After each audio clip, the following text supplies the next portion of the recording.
하나님 말씀은 여호수아 8장 1절에서 35절 말씀 우리 보도록 하겠습니다. 먼저 우리 한 부분 1절부터 9절까지 한 절씩 교도하도록 하겠습니다. 8장 1절.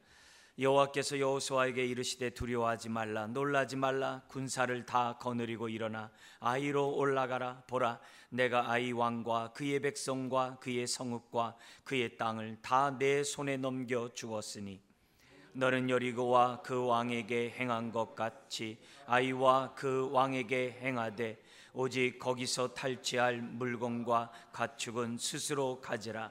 너는 아이 성 뒤에 복병을 둘지니라 하시니, 이에 여호수아가 일어나서 군사와 함께 아이로 올라가려 하여 용사 3만 명을 뽑아 밤에 보내며 그들에게 명령하여 이르되 너희는 성읍 뒤로 가서 성읍을 향하여 매복하되 그 성읍에서 너무 멀리하지 말고 다 스스로 준비하라.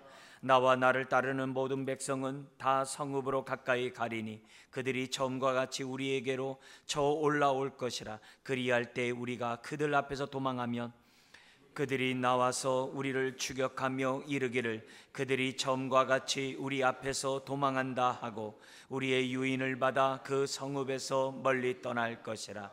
우리가 그들 앞에서 도망하거든 너희는 매복한 곳에서 일어나 그 성읍을 점령하라. 너희 하나님 여호와께서 그 성읍을 너희 손에 주시리라.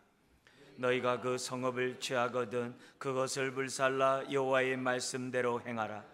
보라, 내가 너희에게 명령하였느니라 하고 갇혀 그들을 보내매 그들이 매복할 곳으로 가서 아이 서쪽 베델과 아이 사이에 매복하였고 여호수아는 그 밤에 백성 가운데에서 잤더라. 아멘.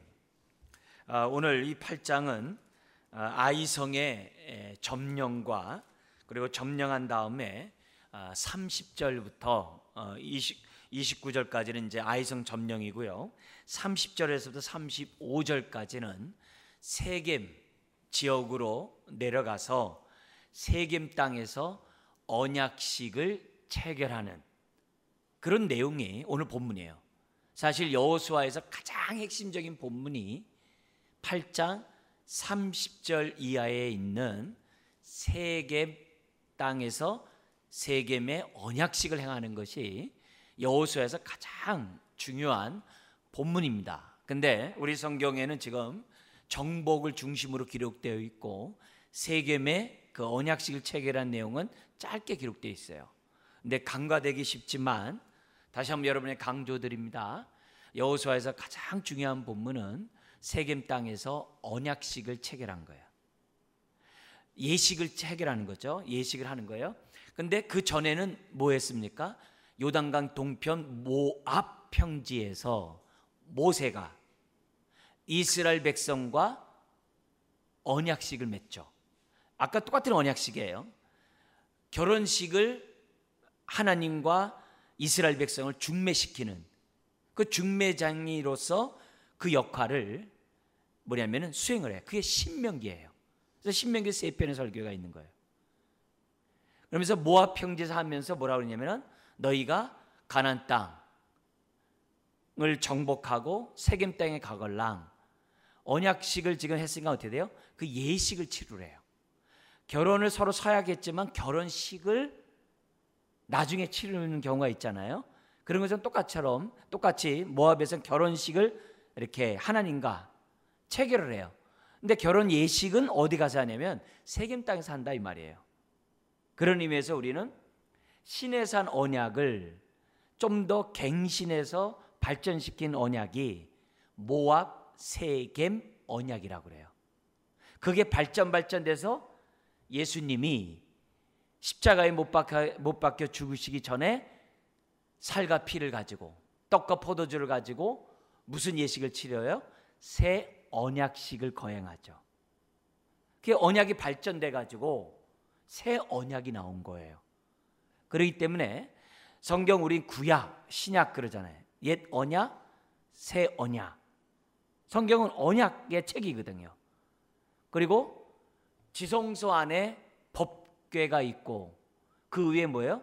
시은좌, 뚜껑이 있죠. 그리고 거기 이 천사 둘이 지금 뭐냐면은 그 위에 정말 이렇게 조각이 있는 것을 여러분 아시잖아요. 근데 그 법궤를 다른 말로 언약궤라고 그래요. 언약궤에서 중요한 거는 언약의 두 돌판, 십계명이 중요한 거죠. 그래서 우리들이 신앙생활하면서 항상 말씀 이렇게 얘기하는데 그 말씀의 핵심이 뭐냐? 언약이에요, 언약. 그래서 오늘도 저와 여러분들은 옛 언약 백성이 아니라 어떤 언약이 되는 거예요? 새 언약 백성이 되었다는 것을 기억하고, 새 언약 백성은 그리스도를 머리로, 저와 여러분들이 어떻게 돼요?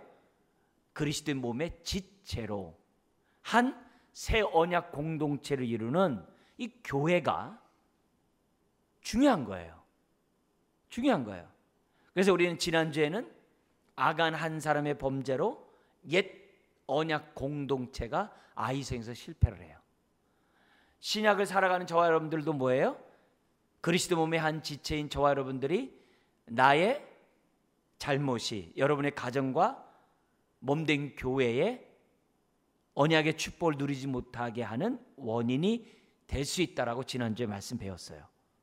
오늘 우리가 지금 아이성 정복과 함께 세겜에 관한 말씀을 우리가 다시 한번 들을 테인데 잘 듣고 저와 여러분들이 언약 백성답게 정말 하늘에서 이룬 뜻을 이 땅에 이루어 드리는, 그래서 복의 통로가 되는 저와 여러분들이 되어야 될 줄 믿습니다.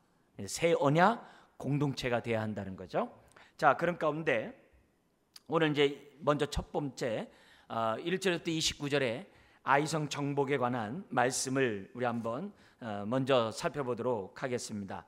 아이성의 실패로 여호수아는 하나님 앞에 대성통곡하죠. 하나님, 가나안 정복을 하시겠다고 약속하셨는데 어떻게 해서 저 아이성에 실패하게 하셨습니까? 하면서 하나님 앞에 막 부르짖는 겁니다. 그러니까 우리 하나님이 어떻게 돼요? 너 왜 자꾸 왜 나한테 이렇게 기도하냐? 왜 울고불고 왜 난리냐? 이렇게 얘기하세요. 너희들이 왜 실패했느냐고 묻지 않고 뭐 때문에 이런 일이 생겨났는지 그 원인을 알려달라고 기도하지 아니하고 왜 실패했냐고, 왜 도와주지 않았냐라고, 왜 실패를 맛봤냐라고 지금 나한테 지금 우리 표현을 쓴다면 떼쓴다고 그러잖아요. 왜 떼쓰냐? 그런 식으로 해요. 거기에 대해서 우리 하나님이 원인이 있다 이게요. 그 원인은 바로 아간이 하나님의 첫 것을, 하나님의 것을 탐욕 가운데 취함으로 백성이 어떻게 돼요? 거룩한 공동체인 그 옛 언약 공동체가 더러워졌다 이게. 그러니 어찌 하나님이 그곳에 함께 하실 수 있겠냐 이게. 그걸 깨닫게 하기 위해서 하나님은 아이성의 실패를 하나님이 어떻게 돼요? 허락하신 거거든요. 그런데 여호수아를 비롯한 이스라엘 백성들은 뭐예요? 전쟁에서 패한 것만을 자꾸 얘기하고 결과만 얘기하고 심지어는 어떻게 돼요? 이 문제만 뭐예요? 해결해 달라고 기도를 하고 있다는 거예요. 그래서 거기에 대해서 하나님은 그 원인을, 근본을 알려준 사건이 7장이죠. 근데 그렇게 한 다음에 그래서 아간을 갖다가 아간과 비롯한 그의 모든 속해 있는 사람을 이제 심판하지 않습니까? 그러고 났을 때 여호수아를 비롯한 많은 사람들은 어떨까요? 하나님이 다음 전투에도 함께 하실까? 두렵잖아요. 여호수아 입장에서는 하나님 앞에서 정말 자기가 악을 범한 건 아니지만 어쨌든 자기의 책임이 있잖아요. 여호수아 입장에서. 그랬을 때 하나님이 과연 이스라엘 백성뿐만 아니라 여호수아 자신 나에게 함께 하실까? 두렵잖아요. 이게 당연한 거죠. 당연한 거죠. 그런 여호수아에게 1, 2절에 하나님이 나타나셔서 말씀하십니다. 뭐라고 말씀합니까? 1절에 여호와께서 여호수아에게 이르시되 두려워하지 말라 놀라지 말라 딱 얘기를 해요. 위로하시는 하나님이죠. 또다시 말씀하시는 하나님이죠. 그래서 뭐냐면 군사를 다 거느리고 일어나 아이로 올라가라. 패배했던 아이성에 다시 올라가라고 합니다. 보라, 내가 아이성 아이 왕과 그의 백성과 그의 성읍과 그의 땅을 다 내 손에 넘겨주었으니. 넘겨주었다라고 말씀하세요. 그러면서 2절에 너는 여리고와 그 왕에게 행한 것 같이 아이와 그 왕에게 행하되 오직 거기서 탈취한 할 물건과 가축은 스스로 가져라.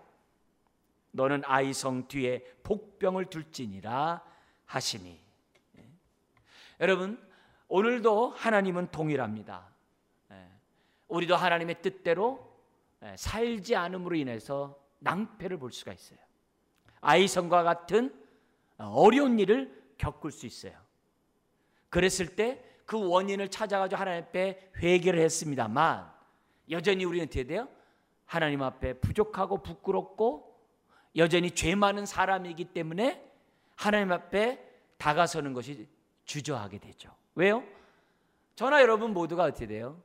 완벽하게 거룩하지 않잖아요. 그렇기 때문에 거룩한 하나님을 한번 만나면 항상 하나님 앞에 두려운 마음으로 가까이 가지 못하는 게 저와 여러분들이에요. 그렇기 때문에 하나님은 오늘도 지금 여호수아에게 나타나서 말씀하셨던 하나님이 이 말씀을 통해서 오늘 우리들에게 지금 말씀하고 계세요.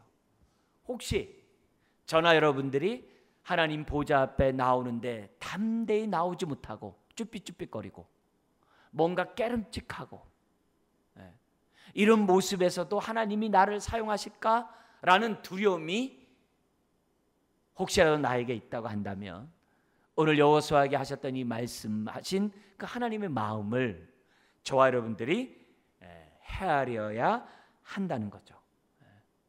그러면서 하나님은 여전히 내가 약속한 것처럼 이 아이성을 왜 가나안 땅 다 주시겠다 그랬으니까 내 손에 넘겨주었다라고 지금 우리 하나님은 여호수아에게 말씀하심으로 여호수아는 담대함을 갖고 백성을 다시금 진두지휘할 수 있는 담력을 얻게 되었던 것을 보게 됩니다.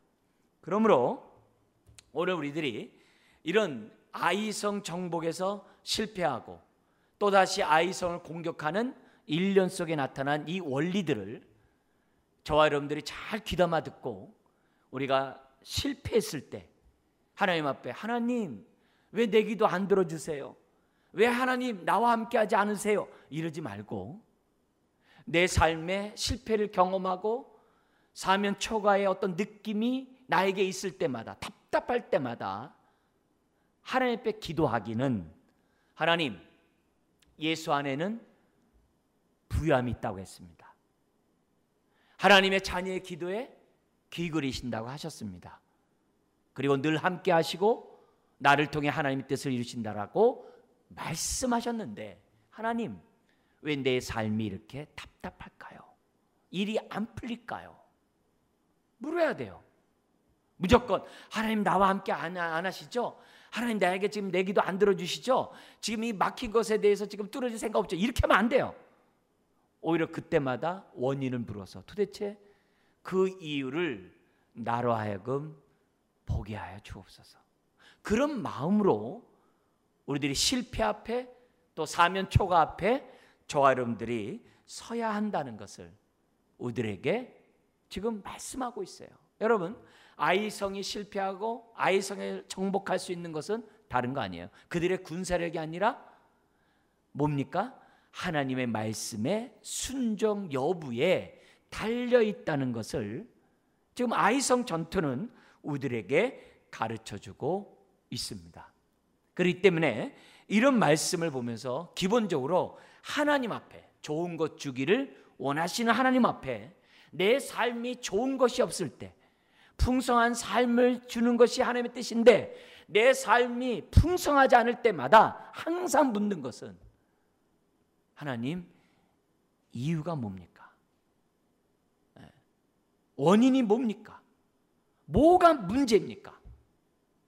그런 마음으로 하나님 앞에 아뢰할 때 오늘 여호수아에게 하신 하나님의 음성을 저와 여러분들이 들을 수 있다는 겁니다. 자, 그러면서 우리가 한 가지 좀 더 1, 2절에서 볼 것은 뭐냐면은 하나님이 정복하는 방식이 똑같지 않아요. 여리고 성은 열세 바퀴 돌고 소리 지름으로 여리고 성을 무너뜨리셨어요. 불가항력적인 능력으로 여리고 성을 무찌르셨어요. 근데 아이성은 돌지 않게 하셨어요. 어떤 방법을 써요? 2절에 보니까 복병, 매복이라고 그래요. 매복을 서가지고 뒤에서 공격하라는 거예요.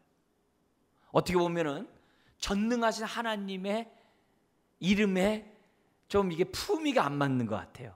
싸우려면 정면 돌파해가지고서 막 피 터지게 해가지고서 승리해야 되는데 그게 아니라 매복시켜가지고 뒤에서 공격하게 하는 이 전법은 하나님의 어떤 전능하심하고 맞지 않는 것 같아요. 맞지 않는 것 같아요. 근데 하나님은 오늘 이 2절에 매복을 통해 복병을 통해 아이성을 정복하라고 지금 명령하고 있어요. 이게 무슨 말입니까? 우리가 착각하기 쉬운 여러 가지 방법 중에 하나가 경험에 너무 의지한다는 거예요. 너무 과거에 의해서 오늘을 산다는 거예요. 여러분, 믿음은 어제에 의해서 오늘 사는 게 아니에요. 믿음 생활은 어때요? 뒤의 것은 잊어버리고 오늘 이 순간에 어떻게 돼요? 겸손히 하나님, 아이성을 어떻게 정복해야 합니까? 묻는 자세를 가져야 되는 거예요. 여호수아가 만약 이런 자세를 가졌다고 한다면 아이성의 실패는 없겠죠. 근데 그런 자세를 갖지 않고 하나님의 그 어떤 정말 여리고성을 무너뜨리게 하신 그 능력만 믿고 아이성을 갖다가 점령하려고 한다면은 내 안에 잠복해 있는 아간의 죄를 미처 발견하지 못하고 실패를 맛보게 될 거고, 그런 사람은 하나님 왜 안 도와줬어요? 이렇게 기도한다는 거예요. 그런 식으로 신앙생활하면 하나님과의 어려운 일을 만날 때마다 친밀감은 멀어지는 거예요. 하나님이 우리를 인도하는 방법은 여리고성의 방법이 아이성에게 그대로 적용되지 않아요. 여러분, 여리고성이 무너졌다고 해가지고 그 군사들이 다 깔려 죽었습니까? 아닙니다. 가서 칼로 전쟁을 해야만 합니다. 하나님이 하는 방법이 상황에 따라 다르다는 거예요. 그렇기 때문에 우리가 하나님의 인도를 받는 저와 여러분들에게 중요한 것은 뭐냐면 듣고자 함이에요. 이걸 잊으면 안 돼요. 오늘 내가 일어나서 똑같은 일을 쳇바퀴 돌듯 하더라도 그렇게 그냥 어제에 의해서 오늘 하면 안 돼요. 그러면 하나님과 멀어져요. 하루를 시작하더라도 똑같은 일을 하더라도 기도하는 거죠. 하나님, 오늘도 똑같은 일상이지만 하나님의 임재 속에서 새 날이 되기 원합니다. 새 노래로 하나님을 찬양하는 한 날이 되기 원합니다.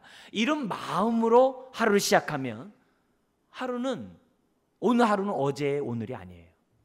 새 날의 오늘이 된다는 것이 주의 말씀이거든요. 그래서 우리들이 항상 하나님의 인도를 구하는 저와 여러분들이 기본적으로 가져야 될 이 원칙들을 무시하지 말아야 돼요. 이걸 무시하면서 하나님의 음성이 뭡니까? 이걸 무시하면서 하나님 나에게 지금 말씀해 주세요. 그러면 안 돼요. 이것 자체가 하나님의 음성을 듣는 순종의 모습인 것을 우리들에게 가르쳐줘요. 그러면서 이런 얘기를 합니다. 다친 물에 대해서는, 전리품에 대해서는 어떻게 돼요? 하나님 앞에 바치지 말고 뭐라고 그래요? 너희들 스스로가 나눠 가지라고 하나님은 2절에 말씀하십니다. 이건 뭐예요? 하나님의 것이 있지만 동시에 어떻게 돼요? 우리에게 맡겨지는 분깃이 있다는 거죠. 그래서 우리는 자본주의를 지금 살아가는 저와 여러분들은 어떻게 돼요? 첫 것을 바치고 난 다음에 나머지 것들을 어떻게 돼요? 잘 관리해야 될 청지기의 사명이 우리들에게 주어진다는 것을 우리들에게 가르쳐줘요. 그래서 항상 첫 것은 주의 것이라는 의식은 잊으면 안 돼요. 그게 여리고가 우리에게 보여준 거예요. 그러나 나머지 것은 어떻게 돼요? 청지기로 우리에게 맡겨졌다는 사실 또한 잊어서는 안 돼요.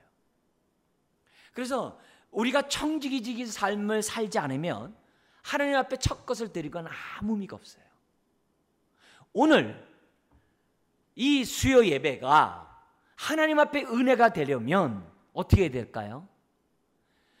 나머지의 시간들을 청지기의 마음을 가지고 오늘도 새 날을 보기를 원하는 믿음을 가지고 살지 아니하고 예배를 드리면 이 예배가 아무 의미가 없는 거예요. 10의 9를 하나님의 뜻대로 쓰지 아니하고 내 마음대로 쓰면은 11조가 의미가 없는 거예요. 일주일의 삶을 주의 뜻대로 살지 않고 주의를 거룩히 지키는 것은 의미가 없어요.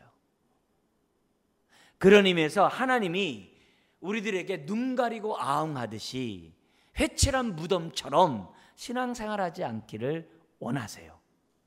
하나님의 인도를 받기를 원하는 저와 여러분들은 하나님의 것은 하나님의 것, 그리고 우리에게 맡겨진 것은 우리에게 맡김을 받은 자로서 착하고 충성된 종처럼 우리에게 주어진 우리의 인생을 잘 관리해야 한다는 것을 성경 우리들에게 가르쳐줘요. 그래서 이 아간의 사건을 보면서 안타까운 거예요. 왜 그래요? 아간이 조금만 참았으면 어떻게 돼요? 탈취물을 얻을 수 있었을 텐데.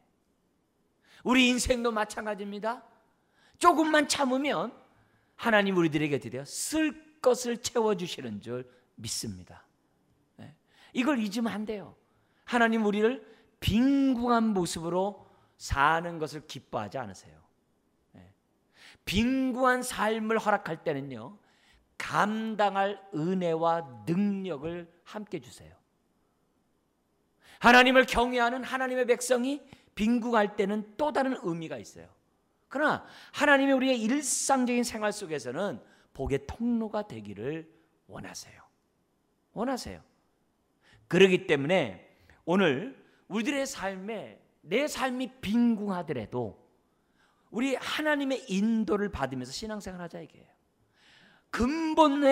정말 근본이 흔들리지 않고 저와 여러분들이 근본에서부터 하나님을 인정하고 하나님의 인도를 받는 저와 여러분들이 돼야 한다는 거죠. 여러분, 예수님까지 아끼지 아니하신 하나님이 뭘 아끼겠냐라고 로마서 8장에서 얘기하셨잖아요. 그걸 믿어야 돼요. 아간처럼 미리 손대지 마세요. 하나님의 공급하심을 저와 여러분들이 믿으셔야 돼요. 이걸 감사하지 아니하고 정말 우리들이 한다고 한다면 길이 없는 거예요. 하나님의 인도를 저와 여러분들이 받아갈 수가 없어요. 여러분, 우리 추수감사할 때마다 늘 외치는 게 뭐예요? 뭐든지 감사하자고 그러잖아요. 왜 그래요? 감사하는 심령에는 더하여 주어지는 복이 있기 때문이라고 했어요. 그러면서 한 예가 뭐였죠? 10명의 문둥 환자가, 한센병 환자가 주님부터 치유를 받았어요. 근데 감사한 자는 유독 이방인 한 사람뿐이었잖아요. 그러자 하나님은 드디어 그가 구하지 않는 영생의 축복까지 하나님 우리 주님이 주시잖아요. 그래서 우리는 감사는 또 다른 복을 얻게 하는 지름길이라고 했어요. 오늘 내가 갖고 있는 것이 정말 콩만한 것이라 할지라도 주께로부터 왔다는 그 은혜에 감사해서 진심으로 감사하면 30배, 60배, 100배가 우리에게 예비되어 있다는 거죠. 왜? 예수님이 그랬잖아요. 베드로가 주님 모든 걸 버리고 주님 쫓았는데 우리에게 뭘 줍니까? 그러니까 예수님이 그러잖아요. 30배, 60배, 100배를 100배의 축복을 내가 주겠다. 근데 플러스가 있어요. 완 플러스가 있어요. 뭐가 있어요? 겸하여 고난을 주리라 그래요. 왜요? 교만하지 말라고. 하나님은 예나 지금이나 영육간에 저와 여러분들에게 가나안의 축복을, 예수 안의 축복을 주기를 원하신다는 사실을 믿고 하나님의 뜻대로 참자 이게. 살면서 참자 이게. 그러면 아이성의 전리품을 하나님이 주신다는 거죠. 자, 이런 말씀을 들은 여호수아는 3절에서 9절에 복병을 두라는데 거기에 자신이 전략을 짜요. 그래서 3절에는 용사 3만 명을 뽑아서 앞에서 패배할 때는 어떻게 돼요? 여호수아에게 군인이 얘기합니다. 2-3천 명만 주면은 저 아이성 저 무찌를 수 있습니다. 근데 실패했잖아요. 근데 3만 명을 뽑아가지고 밤에 그 아이성의 뒤로 가서 매복을 서게 합니다. 그러면서 뭐라고 얘기하냐면 군사들에게 얘기해요. 5, 6절에 내가 아이성과 마주대했다가 전쟁이 일어나면은 패하는 것처럼 도망할 거다. 그런 얘기를 5, 6절에 얘기해요. 그러면서 7, 8절에 그들이 성에서 멀리 떠났을 때 그 매복을 한 사람이 성에 들어가서 정말 불살라서 그 성을 갖다가 점령할 것을 전략을 알려줘요. 그리고 9절에 여호수아는 전쟁에 나가기 위해서 군사들과 함께 야영을 하는 것으로 돼 있어요. 자, 근데 여기 보니까 아이성만이 아니라 어떤 지역이 9절에 나옵니까? 베델이라는 동네가 나와요. 왜냐하면 아이성과 베델은 얼마 안 떨어져 있거든요. 그러니까 연합군을 그들이 결성한 거예요. 그렇게 해가지고 이스라엘을 공격하는 거죠. 공격하는 거죠. 여리고 성이 무너지고 이미 다 들었잖아요. 그러니까 같이 연합을 해가지고 공격할 수밖에 없는 그런 상황인 거죠. 자, 근데 여기서 우리들이 알아야 될 것이 뭐냐면 지금 매복을 서라고 했는데 나머지 전략은 다 뭐예요? 여호수아가 추가했죠. 세밀하게 짰죠. 이게 뭡니까?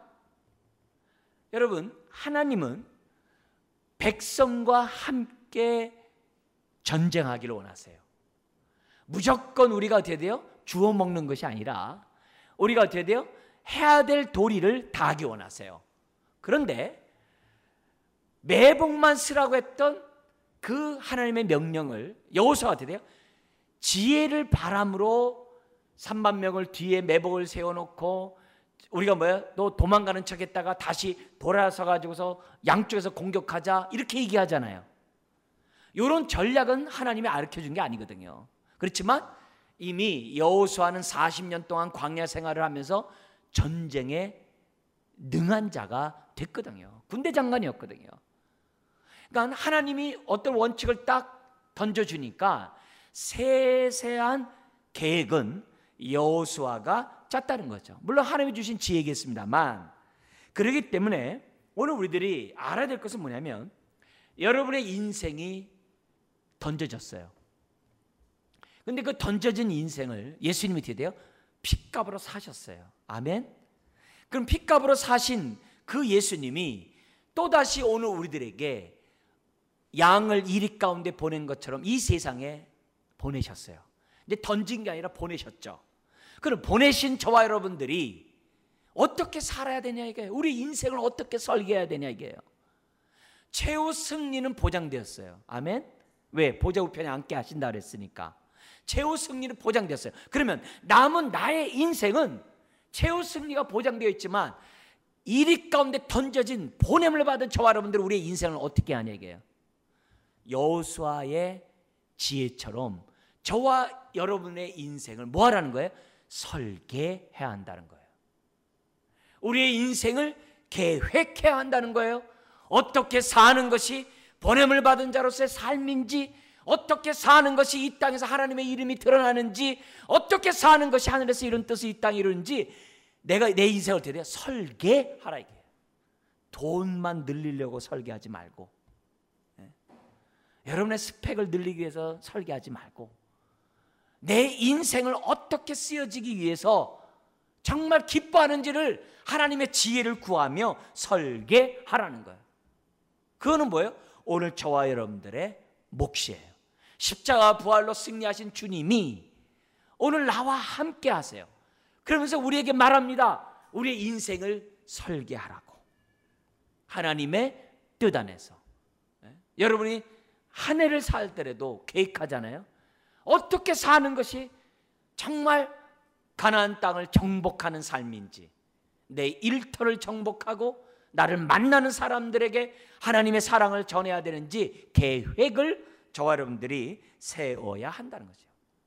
그래서 최후 승리를 믿고 우리는 어떻게 돼요? 살아가는 거죠. 왜요? 믿음은 바라는 것들을 실상에 보지 못하는 것들의 증거라고 하셨거든요. 그래서 그것을 믿고 계획을 짜고 우리들이 나아가면은 하나님이 어떻게 돼요? 아이성 우리에게 주신다. 이게 교회도 마찬가지죠.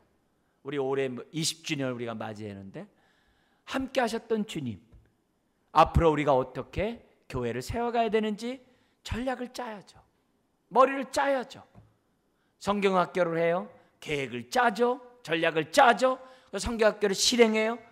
그렇게 됐는지 평가를 하고, 그래서 수련회를 성경학교를 하면 할수록 우리가 어떻게 더욱더 단단해지고 강해지고 지혜로워지고 능력이 있어지고 그만큼 아이의 영혼을 구원하는 데 능한 모든 교사들이 돼야 되고 부서가 돼야 되는 거죠. 우리들의 몫이에요. 우리들의 몫이에요.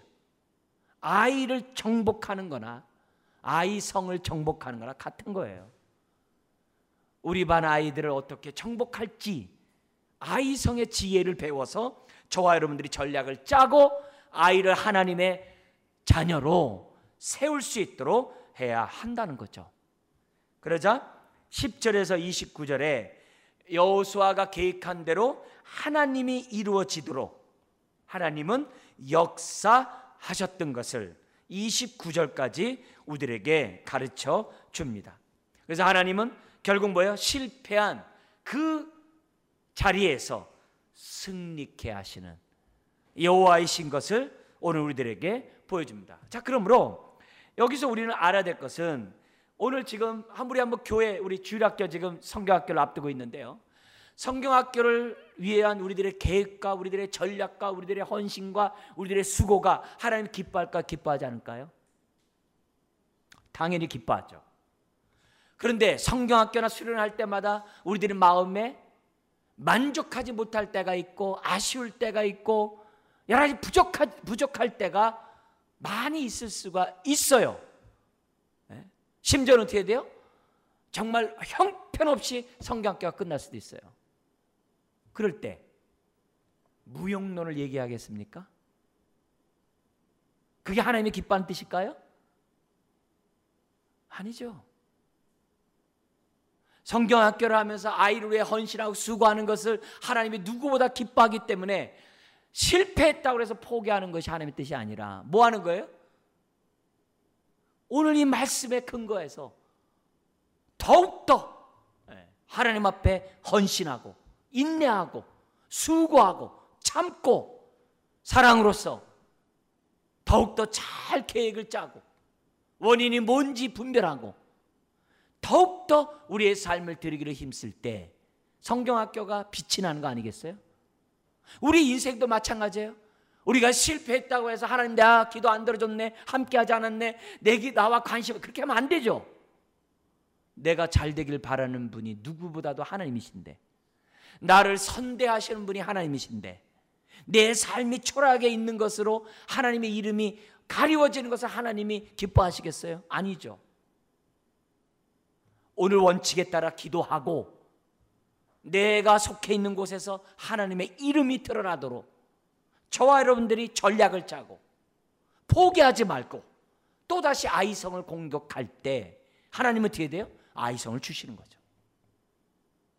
내 일터를 주시고 내 가정을 주시고 내 인생을 하나님이 어떻게 돼요?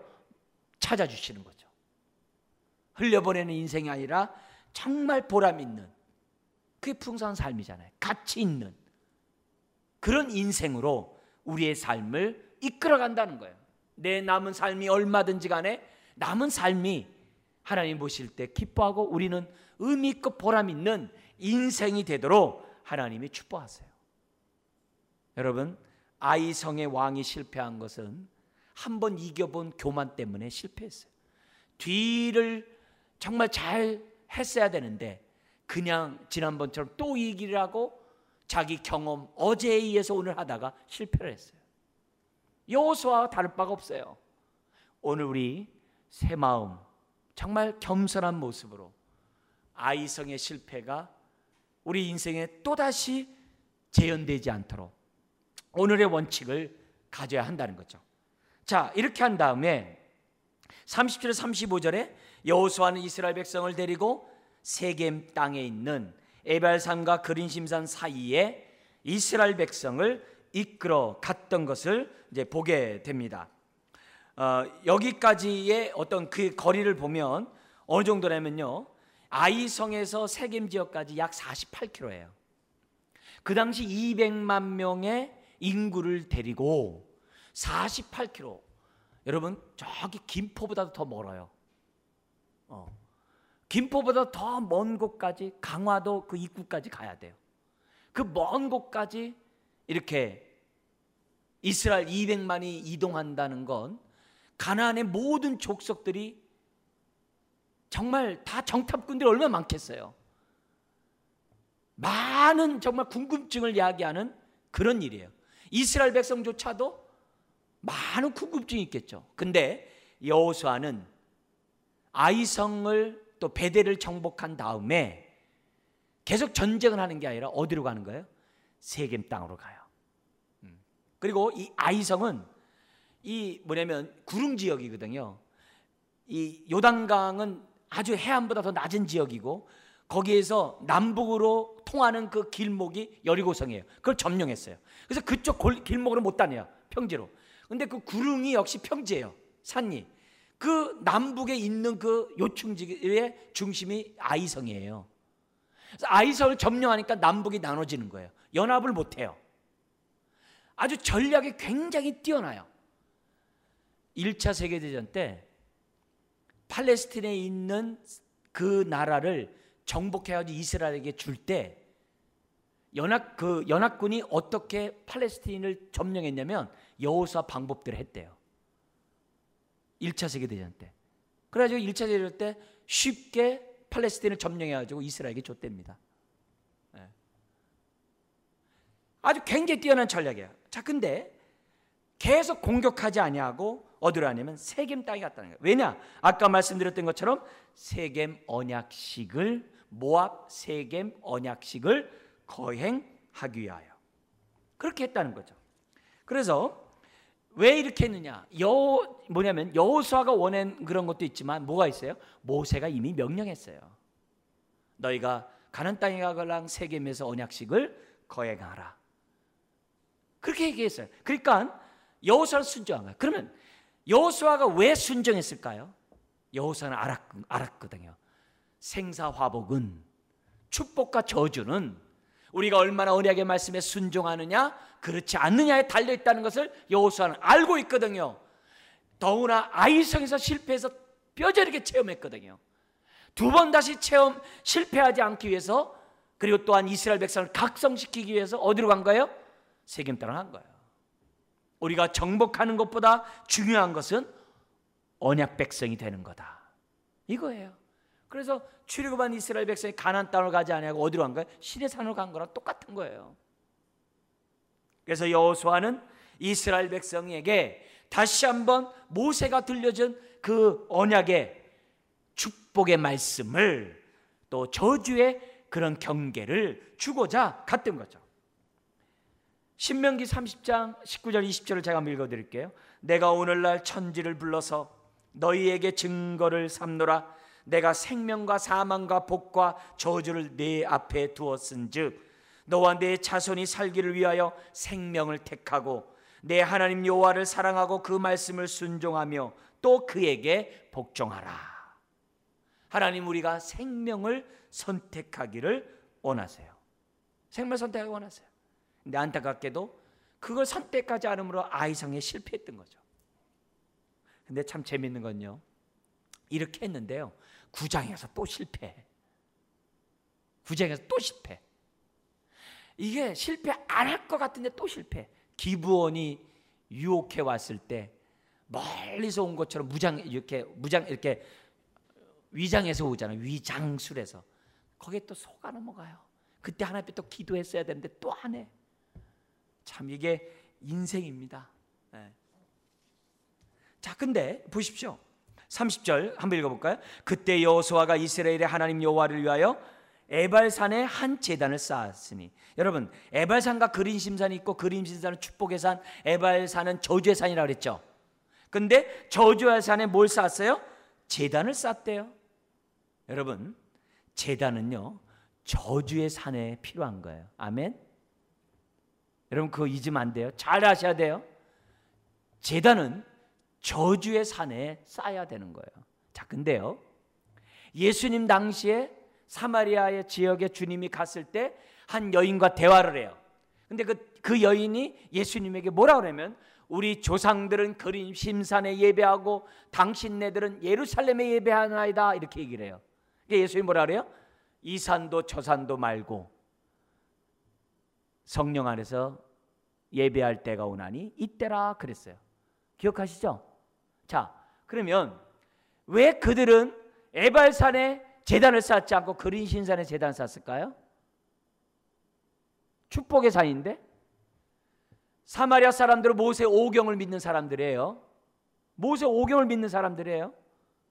그러면 그들은 왜 에발산에서 제사를 드리고 예배드리지 않고 왜 그린심산에 했을까요? 뭐 여러 가지 생각할 수 있겠죠. 그들이 거기에 제단 쌓는 것을 축복받고 싶어서 제단 쌓겠죠. 그죠? 그러니까 축복의 산에서 제단 쌓은 거죠. 여러분 다시 얘기합니다만 제단은 저주의 산에다가 쌓는 거예요. 여러분 내 자신의 죄를 깨닫지 않고 아무리 그린심산 제단을 쌓아보세요. 무슨 은혜가 있겠어요? 그게 아니거든요. 에발산 저주의 산에서 우리가 어떻게 돼요? 제단을 쌓으면서 나의 죄를 하나님 앞에 회개하고 나의 잘못을 하나님 앞에 낱낱이 구할 때 하나님의 용서와 은혜가 우리에게 임하는 거 아니겠어요? 그잖아요. 여러분 우리가 십자가의 은혜를 덧입지 않으면 어떻게 하나님의 축복으로 나아갈 수 있겠어요? 근데 예나 지금이나 사람들은 자신의 죄를 회개하기보다는 축복만 받으려고 해요. 그래서 사마리아 사람들이 그린심산에 제단을 쌓은 거예요. 아닙니다. 오늘 성경에 어디에 제단을 쌓으라 그래요? 에발산. 에발산. 제단은 죄가 있는 곳에 세워야 돼요. 자, 그러면 오늘 이곳이 어떤 곳이 돼야 돼요? 은혜를 받으려면 우리 이 자리가 에발산이 돼야 돼요. 그 에발산에 십자가가 세워진 거예요. 네? 나의 죄 때문에 십자가가 세워진 거예요. 그래서 우리는 어디로 가야 돼요? 에발산에 골고다 언덕에 십자가 밑에 저와 여러분들이 나가야지만 은혜를 받게 돼 있는 거예요. 그걸 우리들에게 가르쳐줘요. 그래서 율법의 정죄를 받지 않으면 복음 앞에 나올 자가 없어요. 율법 앞에 찔림을 받은 자가 복음 앞에 나와서 용서를 구하고 은혜를 받는 거예요. 오늘 제가 여러분들이 하나님의 은혜를 받도록 하려면 어떻게 돼요? 여러분 잘 좋죠 축복 그렇게만 하면 축복이 있을 것 같아요? 아니죠. 하나님의 말씀에 따라 살라고 책망을 해야 여러분이 찔림의 은혜도 받고 회개도 하고 올바로 정신 차릴 때 그리고 순종하겠다고 마음 먹을 때 하나님의 복이 있는 거죠. 그죠? 그게 없이는 안 되는 거예요. 그래서 우리는 십자가 앞에 날마다 나가야만 하는 거죠. 주님이 그러잖아요. 지금 그 사마리아 여인에게 지금 있는 남편도 네 남편이 아니다. 뭔 얘기하는 거예요?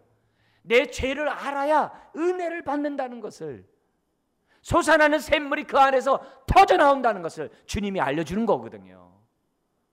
내가 주는 물은 영원히 목마르지 아니하리라. 그 물은 에발산에서만 마실 수 있는 거예요.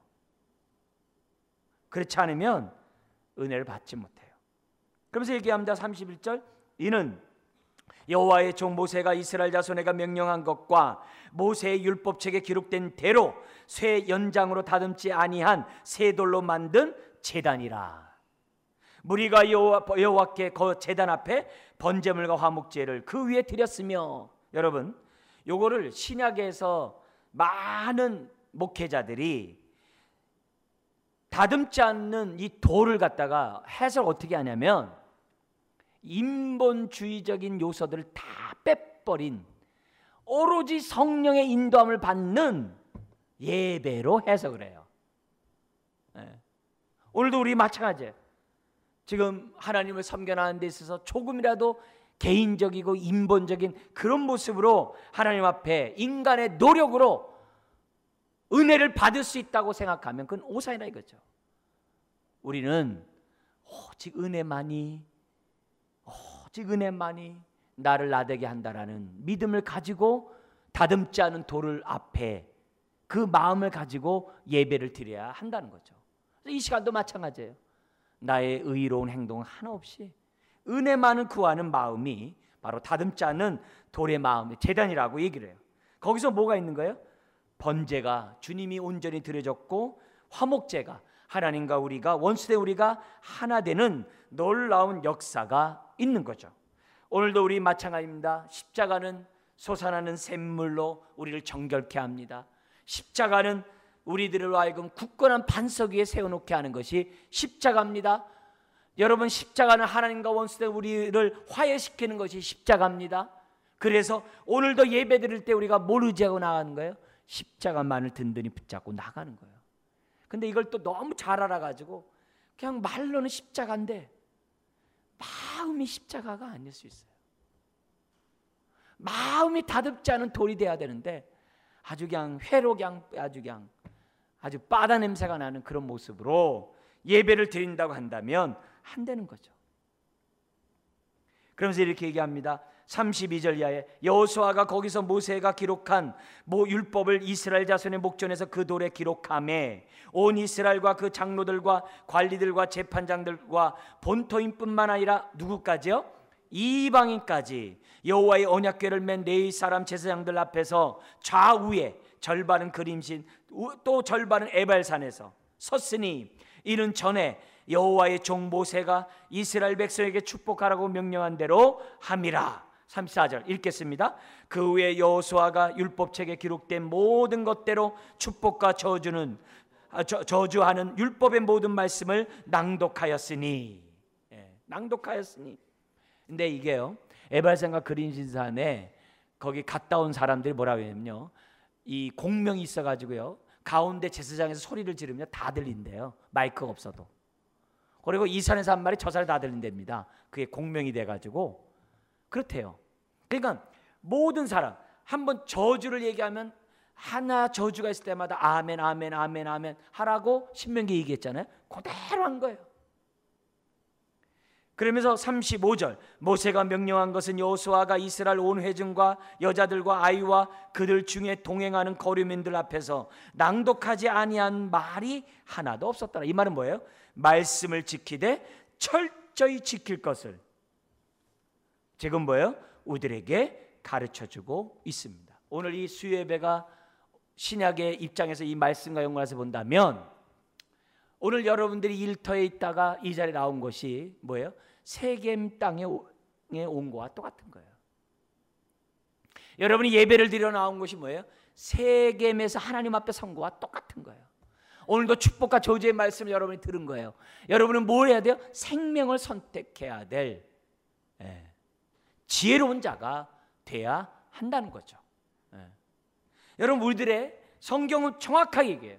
항상 근본을 얘기해요. 우리는 자꾸 피상적인 것 가지고 자꾸 얘기하는데 그게 아니에요. 우리가 사는 문제는요 근본적인 거예요. 뭐예요?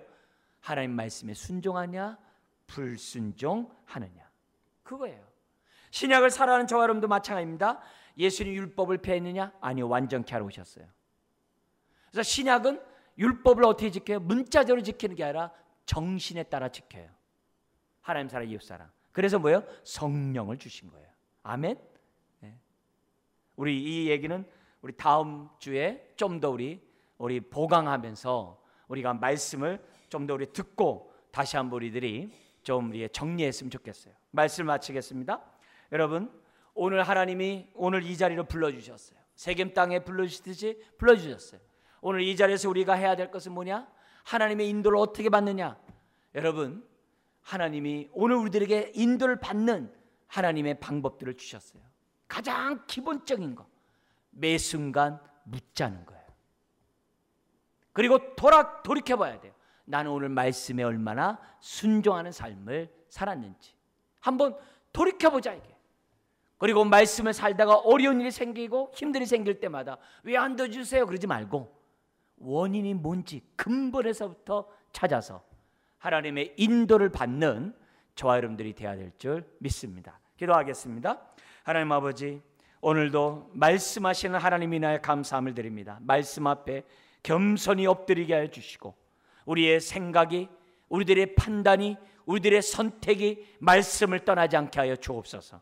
오늘 말씀에 따라 선택하는 우리가 되게 하여 주시옵소서. 믿사오며 예수님의 이름으로 기도드리옵나이다. 아멘.